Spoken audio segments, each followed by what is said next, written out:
We generally assume things will play by a predetermined set of rules, right? Like gravity will affect the way objects move and energy can be converted but not destroyed. Toast will always land butter side down, you know the drill. Anomalies are unsettling because they don't follow these guidelines and could often go way off the rails. Some could be doing this just to spite the pitiful rules of relativity, others may just because they just don't know any better. Because they're from other dimensions. Of course, there are plenty of scary SCPs from universes that are not our own, and when they breach the veil that separates us, things can get pretty weird. Hello horror heads, and welcome back to the scariest channel on YouTube, Top 5 Scary Videos. I'm your horror host Keegan Hughes, and today we're counting down the top 5 scary SCP monsters from another dimension. Strap into your TARDIS and grab a towel or two because we are heading headlong into some heavy, hard to explain horror. Before we get started, make sure to give this video a big thumbs up and subscribe for more interdimensional demons. Perfect, let's begin. Crawling its way in at number 5, we have SCP-093. At first glance, this SCP isn't from another dimension or a monster. In fact, it appears just to be a small red disc carved from cinnabar, covered in circular engravings and unknown symbols. Honestly, that alone is pretty scary considering how much mercury is present in this toxic ore. But the fact that humans once dyed their clothes with this poison isn't what makes this SCP horrifying. Nope, there is a whole new world of fear to be discovered through this little crimson checker. Depending on who holds the disc, it will change color. As of right now, no one's completely sure as to why it changes color or what each one signifies. Some hypothesize that it has to do with the regrets of each person, although that's neither here nor there. The important thing is that when the disc is a different color, it leads to different locations. If left unheld by a human or on a surface that is not a mirror, 093 will move autonomously and seek out the nearest mirror. Once settled on a reflective surface, it will turn the silvery sheet into a portal of sorts. The location that it leads to changes depending on the color that the disc currently exudes. Through various tests, the Foundation has sent many people into the portals and discovered a terrifying alternate reality. In the mirror lies an alternate Earth, in which a hyper-religious sect took over. A godlike figure appeared and told people of an upcoming holy war in which all survivors would be considered clean of sin. To help them fight, the figure granted humans a decade of insane technological advances and then immediately peaced out. This led to the discovery and use of a substance known as his tears. Dramatic, right? It's still unclear as to what this stuff actually is, but the folks in the Holy War world used it for a whole lot of different reasons. Mostly though, it was used to cleanse sin and bring people closer to him. Criminals, adulterers, non-believers, you name it, forcibly cleaned through his tears. However, in a shocking turn of events, nobody could have seen this coming. Oh, why didn't somebody just think of the children? The stuff had some gnarly side effects. Too much of it in a pure state can and will turn people into horrifying monsters. Of course, why didn't anybody think of this before? Known as the unclean, these are giant bisected humanoids that crawl around on the ground using their huge arms. No face, no legs, no communication. These things usually move around slowly, but they can be very quick if agitated or alerted to a presence. And if they get close enough to a life form, they absorb it. At first they seemed controllable, dealable, but soon enough they brought about a genetic apocalypse, absorbing everything and never dying. Nobody could escape the unclean, and as such this world ended. All that remains is the unclean. Let's just hope none of them make it to this world. Oh boy. Coming in at number 4, we have SCP-1437. Some believe that this SCP provides another portal to the world of the unclean, which is a terrifying prospect. But hey, there's no proof as of yet, so let's just forget about it, right? 1437 is an endless hole in the desert that acts as an access point to an unknown number of parallel universes. These alternate worlds are only accessible through the mouth of the hole. All attempts to access 1437 through digging, blasting, or otherwise circumventing the main entrance leads to thick, impenetrable rock. Every once in a while, objects will fly out of the hole at great speeds. Things like a quarter, dirt, rocks, a map of North America written in Spanish, an alien skyline, discs of solid gold, and messages requesting objects, weather, services, and other things things have been spat out. All sorts of these objects point to totally different versions of Earth existing somewhere at the end of this underground tunnel. Lots of potential for different organisms too, although living beings seem to die somewhere along the interuniversal highway. With other universes come other Foundation type organizations and other objects flying out of other holes at other ends. Some are similar, some are almost unrecognizable. Religious themes, risk-averse procedures, holes of different sizes, locations, interpretations, and more. There have been attempts to communicate with folks through the tunnel, whether it be through tributes, messages, questions, proposals to cooperate, or my personal favorite method of liaison, dead D-class. Charming. The unpredictability and infinite possibilities associated with this hole are what make it so scary. Folks from other worlds may try to breach our world with weapons and cause issues. Plus, a couple of saliva-covered dismembered human body parts have been discovered, and I really don't know what to make of that. So let me know what you think that might be down in the comments. Coming in at number 3, TUFTO'S proposal, the Scarlet King, the big bad. The interdimensional being just waiting to crash through the thin walls separating us from sure destruction. I love this guy. So many good tales focus on the Tomato Prince, so many entries making vague references to his incredible reality-altering power. Depending on who you ask and what their headcanon is, the raspberry royalty can be a whole lot of things. He also seems to have his fingers in a whole lot of pies, with plenty of popular entries seemingly hinging on the existence of a cardinal. My favorite Bloody Baron theory involves a certain procedure named after a certain doctor involving certain unnameable acts. But the fact that this could be hypothetically overwritten by TUFTO'S proposal is also very interesting. If nobody messes with what Montauk is doing, the reddish royalty may remain contained for as long as we would like. However, humans are typically prone to messing with things, so we'll see how that goes. To summarize, the Scarlet King wants us all gone, and a very tenuous seal holds him in place. Good luck. Coming in at number 2, SCP-2639. Some good old video game violence, what's not to love? Unstoppable massacres of the innocent, you say? Yeah, that's pretty rough. This SCP is basically 3 teens who got sucked into a modded version of Quake circa 1997. Their physical bodies ceased to exist and their minds ran inside of the computer. This fits the quota of another dimension, a virtual one. They would spawn into infinite new games and chat in the lobby between each bout. However, these games would physically take place in different areas across the world. A 1 kilometer squared zone would be sectioned off and the big beefy gun-toting avatars would spawn in. The environments were destructible because they were real environments. Grunts, Rottweilers, and other modded enemies were actually real people covered with video game skins, caught within the murder zone. So the teens in control had no idea that this is happening though, and as such mucked thousands of people, all the while thinking they were just playing Quake. A Foundation member was able to reach out to the trio and fill them in on the noxious activities they had been unwittingly engaged in. The news was not received particularly well. For a while, the teens became moody and withdrawn, a pretty reasonable response for hormonal gamers who had recently discovered they were mass murderers by accident. However, this story does have a happy ending.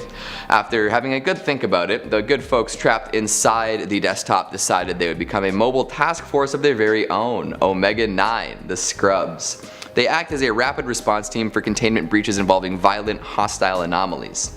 Non-human eliminations only, naturally. Even with this happy ending, it's a pretty terrifying group. In fact, the destructive power of these 3 was further explored in SCP-5000, where they were summoned by the New Look Foundation to take out some definitely non-human baddies, who actually turned out to be human after all. They're only as good as the hand leading them, so if they fall in with some bad company, we're all pretty screwed. And lastly at number 1, SCP-1936. Visit the town of Daleport, a sleepy, serene tourist town full of lovely churches, inns, and horrible abominations. So close.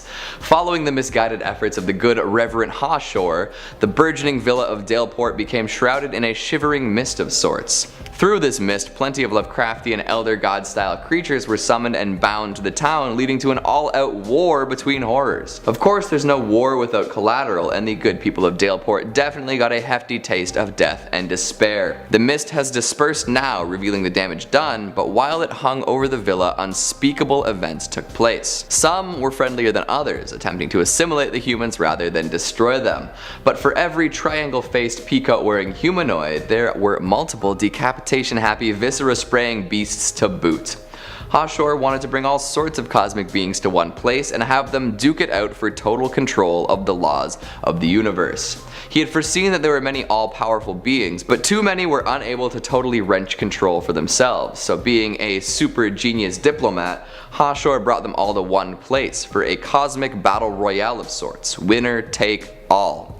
His plan was to worship whatever came out on top for some choice rewards. This, as you may have guessed, did not go according to plan. The whole town was destroyed and no humans were left alive to be worshippers. There are plenty of anomalies strewn about the town now, like rooms that get smaller when you enter, floating corpses that move in only one direction regardless of force applied, and other unexplainable phenomena. What happened to the remainder of the so-called gods, we may never know.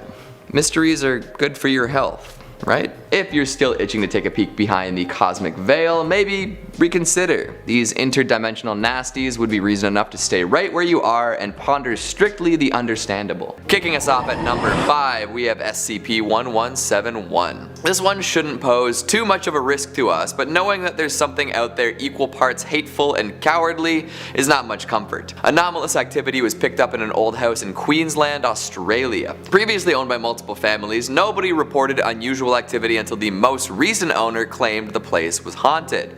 The Foundation sent a doctor to see what was going on and discovered that it was somehow channeling communication from an unknown extra-dimensional being. This communication is done through an anomalous layer of condensation appearing on window panes all throughout the house. The entity, who calls itself Beauremont, writes in this condensation much like how a school child would doodle in the condensation of bus windows. The doctor and residents can communicate back in the same way. This inhabitant from another world is actively hostile towards humanity, but also does a lot of talking and not a lot of acting. The Foundation doctor is convinced Beauremont that he is also an extra-dimensional entity, making the exchanges much more honest and cordial. The first recorded message from Beauremont was, "Carbon-based monkeys, go home." Pleasant. Through back and forth discussion, we found out that this creature has 5 eyes and a mouth, is 7 tendrils tall, has a brown carapace, a green bioluminescence, and blue eyes. He also acts like your uncle who makes sure everyone knows he isn't racist. He's not, okay? A quote from Beauremont reads, "I'm not racist or anything, some of my best friends are human, but if they're as good as us, why do they need skin, am I right?" Most conversations with Beauremont end up like this, with him expressing dissatisfaction and malice towards us bipedal creatures. At one point he broke the news that he'd lost his job to a human and plans on becoming violent if this kind of stuff keeps up. Whether or not he'll make good on those threats is up in the air though, as when speaking with a researcher who was openly identified as human, Beauremont was mostly polite and pleasant until the doctor returned. Big talk, small extra-dimensional being. Coming in at number 4, we've got SCP-507. Tommy, Steve, Bruto, Guy, Houdini, Grabnock the Destroyer. This SCP goes by many different nicknames. It's kind of a running joke he plays on anyone new he meets. A regular, slightly pudgy guy, 507 himself is not a scary monster from another dimension. But, as an individual who shifts in and out of different realities with no control over where or when he's going, he sees a lot of messed up stuff. These shifts can happen whenever, meaning it's often at inconvenient times, like mid-sentence or when using the bathroom. 507 will blink into random areas in different dimensions and almost always be totally unaware as to where he is. Over time he's built up quite a kit of useful items to help him with this though. One of the first requests he made to the Foundation was after ending up in a totally dark room and hearing unidentified breathing. He asked for a flashlight after this. As he continues on his interdimensional journeys, he encounters many things. A facility full of fungus-riddled corpses seemingly breathing. So many spiders. That's all he would say about that trip. Eventually he reappeared in the dark location, and this time he had a working flashlight on him. So he shed some light on the situation and saw a man in a dark suit and sunglasses smiling impossibly wide. Understandably freaked out, he switched off the light and fired a bunch of rubber bullets at the man. We'll see what happens next. Currently the Foundation has been supplying him as he flies through space-time, going on ill-advised adventures. He's seen plants that are always screaming, toxic house cats, 2 suns giving off immense heat, a group of wolf-like humans that fattened him up and ate his hand, an alternate SCP-682, fire-obsessed cults, and more. However, He hasn't died yet, which is remarkable considering how painfully average he is beyond his whole phasing in and out of realities thing. A fun side effect of his travels is that whatever he's in contact with while teleporting will come with him, so he often brings people and alternate world tech with him to and from different places.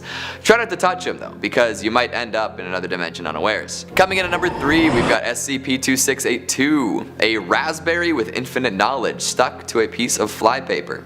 Probably the scariest monster out there, to be honest. Thankfully, it's been neutralized since discovery. This tiny berry can communicate telepathically in the Slovak language, as well as through imperfect English. It can only communicate with people that it's been attuned to though, and claims to learn through mental electricity. This communication has led to all sorts of discoveries related to its origins and the exploits of its people. Before I get to the explanation behind the raspberry, I should probably let you know about the side effects of interacting with it. If you come into physical contact with this tasty little morsel, unpredictable and dangerous reactions can occur in your physiology. In a testing snippet, it has been documented that multiple subjects have turned into food objects upon contact. Spaghetti, croissants, you get the idea. So, if you see a raspberry attached to flypaper, maybe keep your distance, unless you're a devout pastafarian, and then maybe spaghetti is your preferred mode of being. So back to its extra-dimensional origins, 2682 claims to be from the limbo, or as it describes it, a hole in the mesh. It existed in a time and place where philosophers had discovered everything, and the study of wisdom had actually reached its end. This prompted their society to study the occult,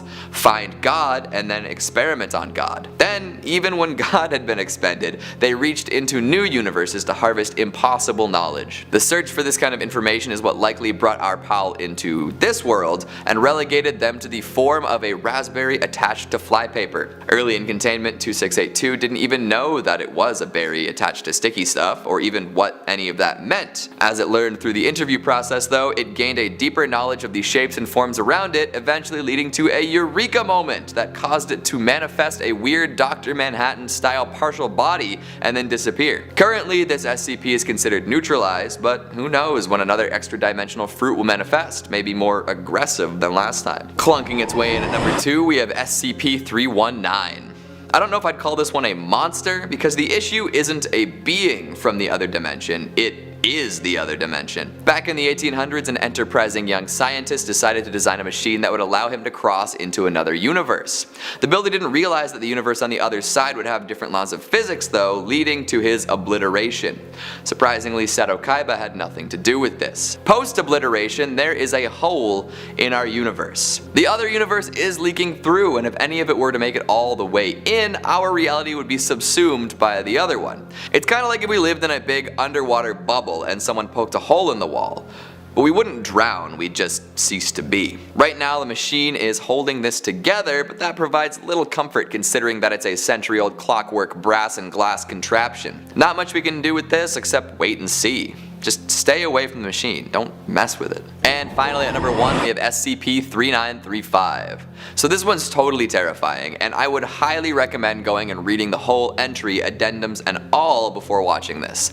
I don't want to say too much to folks out there who would get a kick out of reading the entire thing, so if you like spooky SCPs, go out and read this one right now.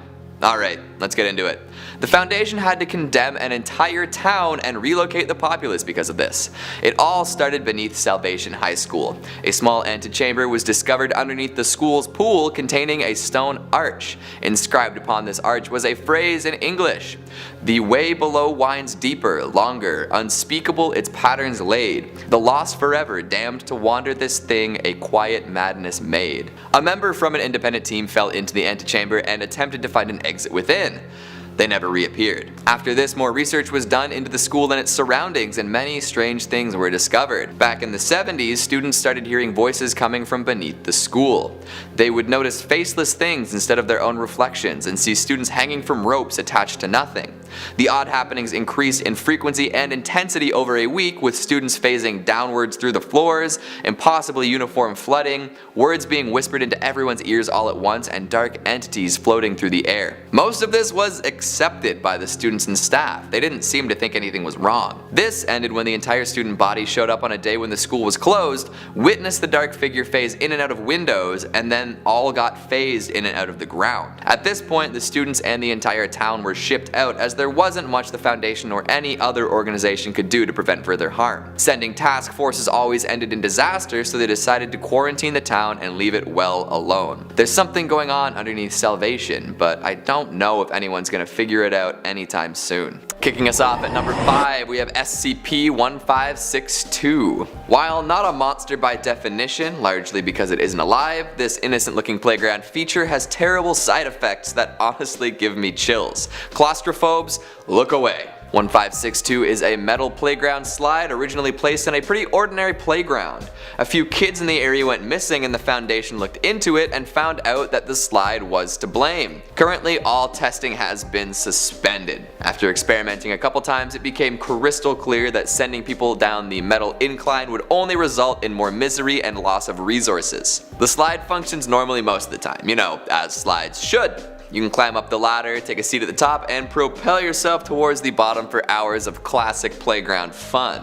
But if you're a little daredevil and prefer to take the bull by the horns, you'll likely activate the anomalous effect. Anyone who slides down headfirst on their stomach with their arms tucked in at their sides will disappear instantly and completely before they reach the end. Nobody knows where they went or how to get them back, although communication is possible. To this point, retrieval, not so much. Any sort of safety line attached to those daring slide surfers will be cut upon their disappearance. The destination of those who disappear seems to be in another dimension. This might be tolerable if not for the position they find themselves in. Remember how the subjects were on their stomachs with their arms at their side? Well, they remain in that position, but inside of a cramped dirt and rock tunnel. It's like spelunking, but without a helmet or lights, or a map, or any guarantee at all that you'll be able to make it back to where you came from. Subjects have had trouble getting their arms free from their sides, and the only method of movement is through desperate wriggling. And if you wriggle far enough, you'll bump into the feet of the last person to go down the slide. They'll be stuck in the tunnel ahead of you. At that point, forward motion becomes impossible,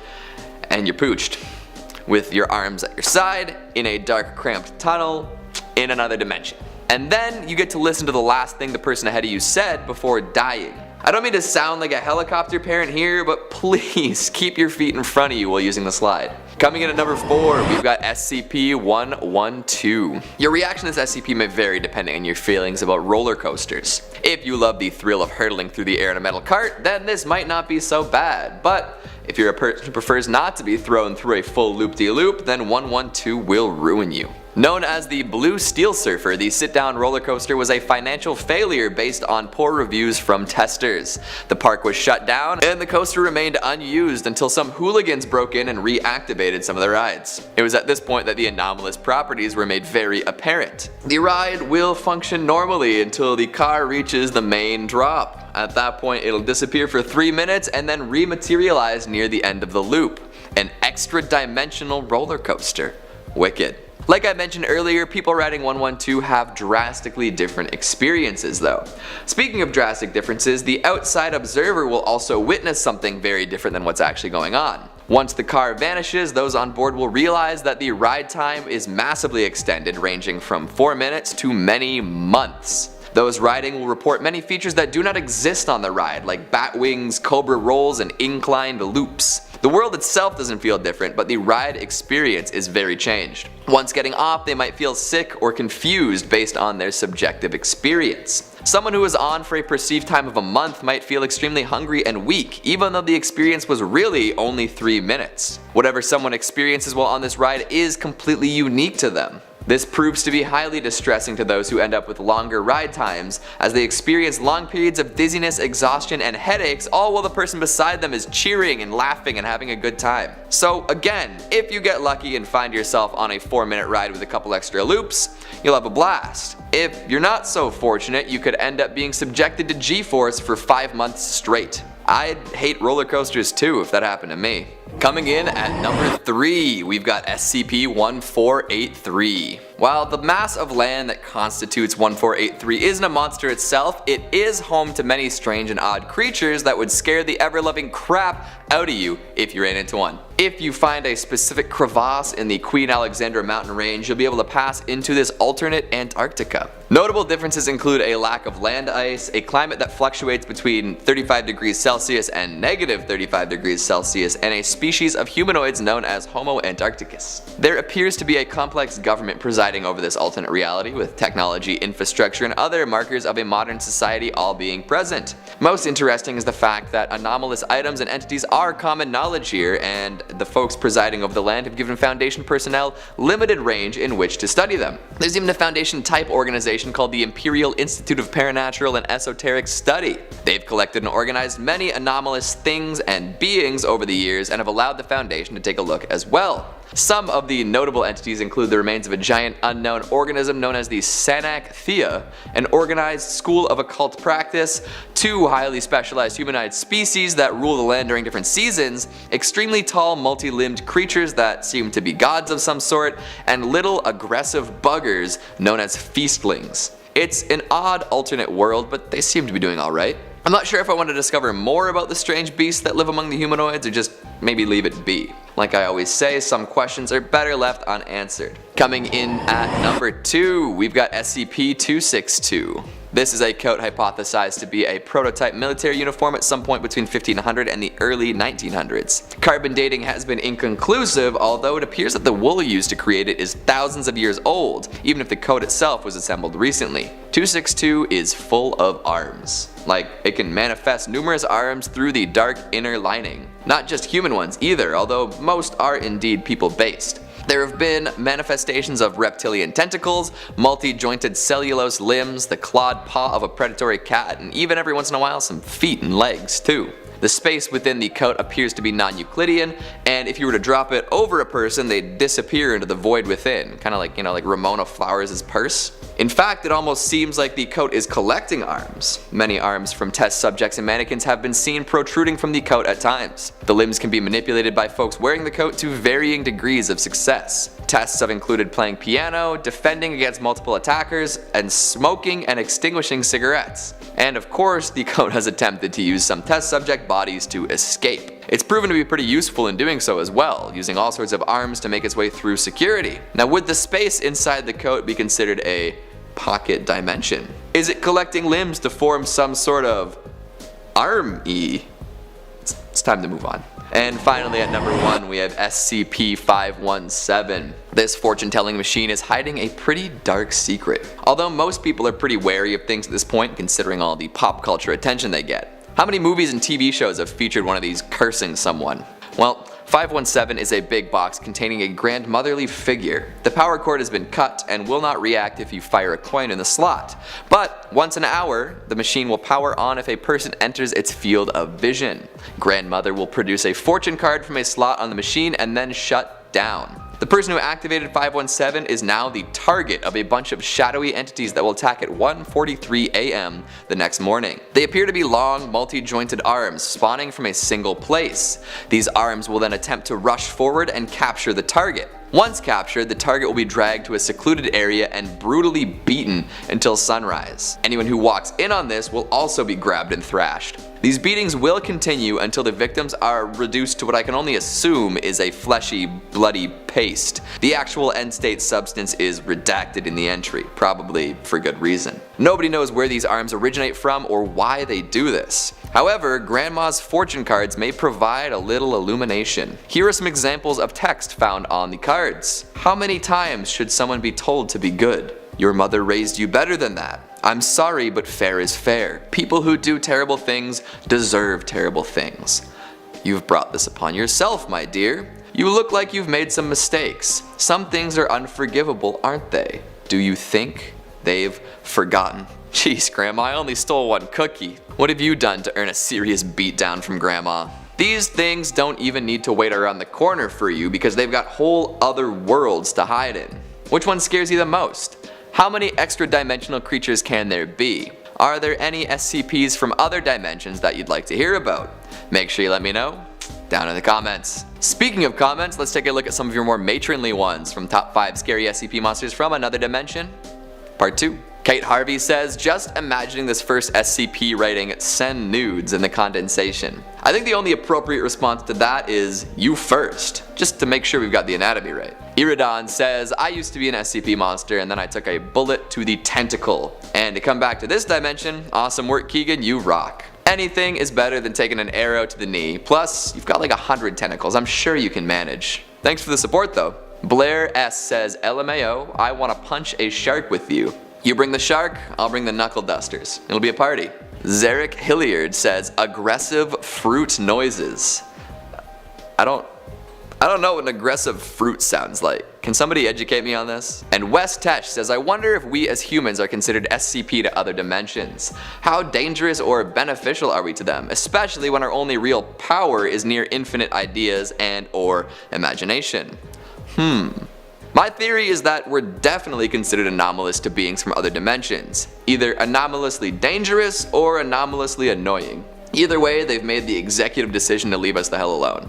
Smart call on their part. And that's all the time we have for today. Before I start tap dancing in a minefield, make sure to give this video a big thumbs up and subscribe for more mystifying monsters. Thanks for watching and I'll see you next time. The